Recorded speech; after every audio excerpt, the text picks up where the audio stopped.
মা তোমার কাছে নীল শাড়ি আছে? না, নীল শাড়ি তো নাই।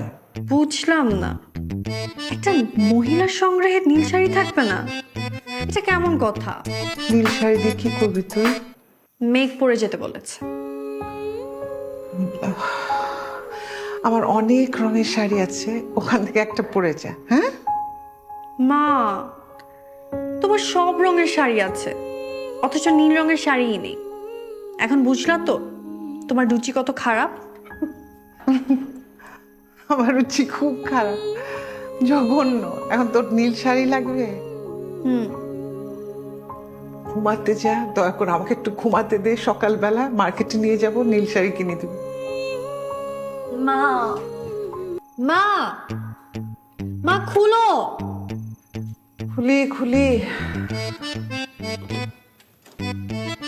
আবার কি হলো? আমি ঠিক করেছি আমি আমার ঋতু নাম পাল্টে ফেলবো। আমার নাম রাখবো বৃষ্টি। হঠাৎ এই সিদ্ধান্ত নেওয়ার কারণটা কি? যেহেতু ওর নাম মেঘ, তাই এখন থেকে আমার নাম বৃষ্টি।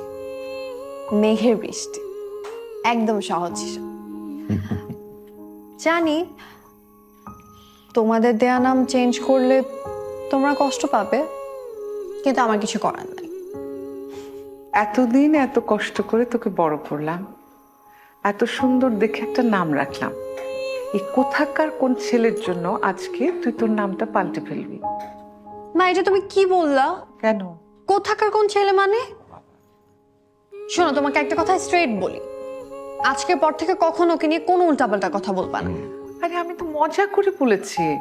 না, তুমি ওকে নিয়ে মজা করে কোনো কথা বলবা না। মা, তুমি জানো